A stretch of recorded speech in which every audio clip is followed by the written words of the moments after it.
Assalamualaikum warahmatullahi wabarakatuh. Idul Adha adalah satu perayaan umat Islam sedunia dan sering dilupakan seolah-olah Idul Adha itu hanya sebagai sarana untuk ibadah-ibadah sosial saja. Tidak.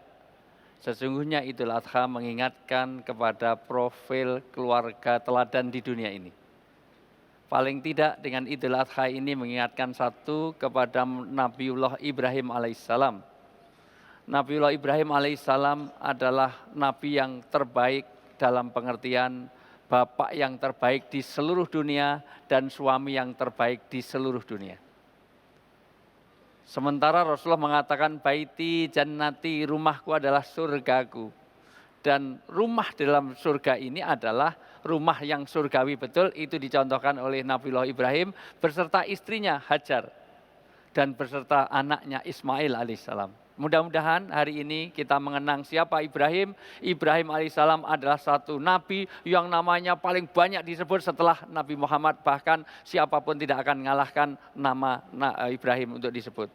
Ismail adalah anak yang begitu taat kepada orang tuanya. Mau disembelih, mau. Anak-anak sekarang lebih taat kepada handphone apa kepada orang tuanya, Bu? Kalau handphone nyala 3 kali, tidak mungkin sampai miss call. Tapi begitu ibunya, mohon maaf, kalau ibunya sudah manggil, kadang-kadang 4 kali pun nggak berangkat. Betul nggak? Maka kalau anak minta SPP, jangan dikasih, suruh minta kepada handphone. Inilah ibu-ibu, mudah-mudahan ini menjadi pelajaran yang penting bagi kita. Anak yang soleh dicontohkan Ismail alaihissalam, istri yang solihah dicontohkan Hajar rahmatullah alaih. Pak Ustadz, Assalamualaikum. Ya, waalaikumsalam. Pak Ustadz, memang sering, silakan sambil duduk Pak Ustadz. Memang sering kali beri ceramah atau tausiah tentang keluarga ya Pak Ustadz ya? Lebih banyak begitu? Karena memang saya ada 16 majelis taklim rutin saya di Jakarta ini. Dan rata-rata tema-tema itu yang memang lebih banyak diminati, banyak pertanyaan seputar itu.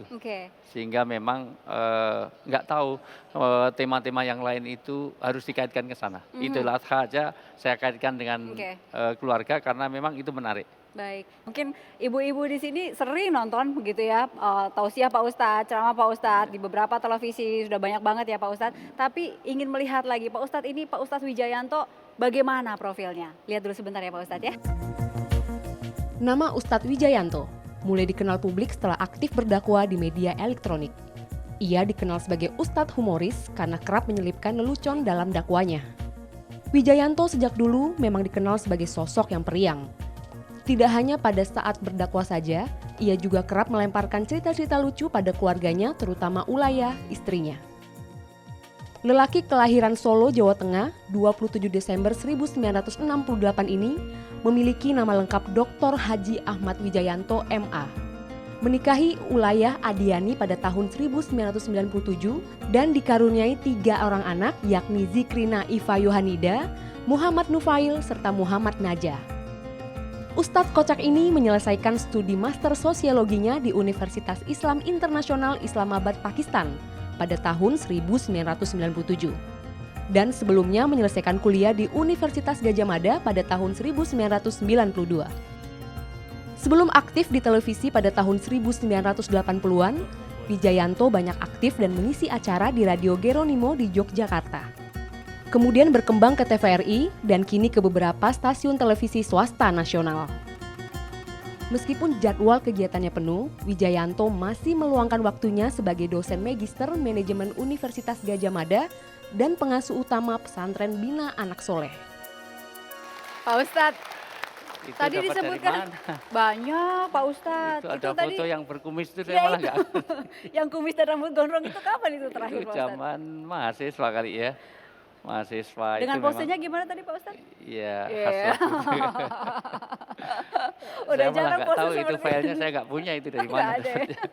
Ini nggak apa menyadari nggak bahwa ibu-ibu, saya, pemirsa gitu dan juga jamaah itu menginginkan sesuatu yang kocak gitu dari yang lucu dari Pak Ustadz gitu, ditunggu itu Pak Ustadz. Karena saya tahu era sekarang ini saya ada 2 forum. Forum yang memang saya kajian rutin, maka saya tidak ada kocaknya, itu serius. Bahkan kalau udah taklim rutin kepada saya, nggak bawa Quran, saya suruh pulang. Kamu Serius, ada kesini, yang iya, sudah pernah disuruh sini pulang? pakai mobil mewah sampai itu ndak usah ikut sana di luar sana. Orang ngaji sudah lama sama saya kok masih nggak bawa Quran, ini mau ngaji apa? Itu forum yang memang ada runtutan tematik, itu saya marah-marah kalau nggak bawa Quran. Karena memang forumnya kajian rutin. Tapi kalau yang umum gini ini, itu harus ada pepatah di dalam, saya paham betul pepatah di dalam bahasa Persia, pehledil badmedin. Ambil dulu hatinya, kamu akan dapat semuanya. Artinya, copet itu bodoh karena dia ngambil dompet, hanya dapat dompetnya. Kalau orang pinter ambil hatinya, jangankan dompet, kehormatan pun diserahkan. Makanya orang seharusnya ngambil dulu hatinya sehingga nanti agama mudah masuk ke dalamnya. Oke, Pak Ustadz, ada juga kritikan dari MUI yang mengkritik bahwa ustadz-ustadz sekarang nih berdakwahnya banyak bercanda gitu. Ada forumnya, saya pikir tidak semuanya seperti itu. Karena kenyataannya kalau mau lurus-lurus betul dalam pengertian bukan lurus, artinya yang monoton begitu itu nggak ada pemirsa, nggak ada iklan, nggak ada itu. Jadi Yang kenyataannya mendengarkan ngantuk juga iya, gitu. iya, nggak Oke. sampai malah, nggak sampai. Memang jangan sampai lucu saja, jangan. Kaidah Islamnya begini, yasiru walatu asiru, mudahkan jangan dipersulit. Wabasiru walatu nafiru, senangkan hati ini jangan dibuat lari. Lari itu Artinya jangan dibuat dia kabur. Karena apa? Karena agama itu indah, senang, menyenangkan. Cuman kalau nyampaikannya nggak benar kan jadi orang jadi fobia, jadi anti seolah-olah yang namanya agama itu harus begitu-gitu. Bahwa orang tidak boleh mendistorsi hukum, iya. oke. Tapi jangan sampai orang itu ya semuanya bitadrid dengan kalau kata New Kid on the Block itu step by step lah gitu ya. Jadi kalau di umum-umum gini mungkin stepnya adalah yang penting sampai dulu pesan-pesan penting. Batasannya nggak boleh bercandanya tentang apa gitu. Ya pertama berlebihan, kalau terlalu vulgar kan nggak boleh. Sarah juga dihindari. Ya Sarah jelas. Dalam Islam itu Rasulullah juga suka canda, tetapi candanya ada batasan-batasannya. Bahkan nanti ada sesuatu yang jujur saja ada yang tidak boleh. Kalau itu menyakitkan hati. Misalnya suaminya botak, tidak boleh panggil tak botak-botak walaupun jujur. Suaminya hitam, nggak boleh panggil black si black, nggak boleh. Dut tuh gendut Gendut, gitu. gendut nggak boleh. juga. Kok yang duduk sana, memang ada yang duduk sana. Ya itu. Nah, itu salah satunya adalah ada batasan-batasannya. Ini kan Pak Ustadz sudah terkenal sebagai Ustadz Wijayanto. Gitu Itu ya. yang saya hindari, saya harus menjadi orang biasa. Makanya doa saya begini, ya Allah jangan jadikan saya rasa ingin tersohor. Karena bersamaan dengan orang terkenal itu nanti tidak menjadi diri saya sendiri. Makanya saya mohon maaf karena saya punya guru besar dari kebetulan itu orang India yang di Pakistan, itu profesor doktor yang luar biasa.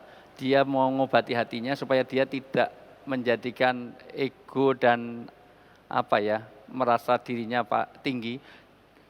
Karena pernah saya jumpai dia sedang membersihkan kamar mandi dan WC mahasiswa. Padahal dia penasihat presiden. Dan ketika saya tanya kenapa kok melakukan itu, itulah untuk mengobati diri. Kalau Anda sudah diorangkan begitu rupa, maka kamu harus merubah untuk memiliki amalan-amalan yang tidak disebut orang. Makanya saya mempertahankan, saya punya motor jelek yang tidak boleh dijual dan itu sering saya pakai. Sampai saya kenang karena dulu saya pakai motor, pokoknya motor jelek yang kira-kira inilah Wijayanto, tidak apa-apa. Dan saya harus menikmati naik bajai, saya harus dugem itu duduk gemetar naik bajai itu. Oh, bukan, bukan dunia gemerlap ya. Iya, dan saya harus bisa makan di warteg dan saya harus bisa menjadi, saya ini nobody. Itu harus saya pertahankan. Kenapa Itu. khawatir sekali dengan ketersohoran itu padahal banyak ustadz yang mungkin seseorang yang memiliki kelebihan pengetahuan agama kemudian gimana caranya supaya jadi ustadz terkenal gitu. Itu yang jadi introspeksi tadi. Saya pikir itu karena nanti dekat dengan uang, harta. Orang kalau sudah mulai terkenal begitu itu harta itu luar biasa. Makanya saya pertahankan tetap ngajar karena kalau saya ninggalkan dosen, keuangan saya banyak, nanti saya lupa diri terus saya kawin lagi jadi masalah. Gitu. Dan saya sudah berjanji pada istri saya tidak akan menduakannya, tidak akan menyakiti hatinya. Dan kecuali takdir bicara lain ya tentunya. Kalau takdir Itu. bicara lain. Yang kedua, lekat dengan wanita biasanya godaannya bukan laki-laki menggoda, tetapi banyak wanita yang menggoda kita. Banyak Dalam yang sudah menggoda Pak Ustadz. Banyak, saya pikir banyak, dan istri saya pun juga terprovokasi untuk mau diduakan dan seterusnya. Dan istri saya alhamdulillah loh. Artinya karena istri saya kebetulan juga dosen, dulu mahasiswi saya, makanya selisihnya 8 tahun lebih dengan saya. Karena dulu kalau saya ngajar di UGM, istri saya selalu duduknya paling depan. Pernah saya ngajar itu bukan nulis pelajaran, saya malah gambar wajah saya terus. Ya, saya lihat kelihatannya senang sama saya, terus saya kasihan, terus saya nikahi dia itu. Tapi Ini harus konfirmasi nih sama ibu nih. tapi memang saya ancam kalau nggak mau nggak saya luruskan. Akhirnya mau juga saya ultimatum.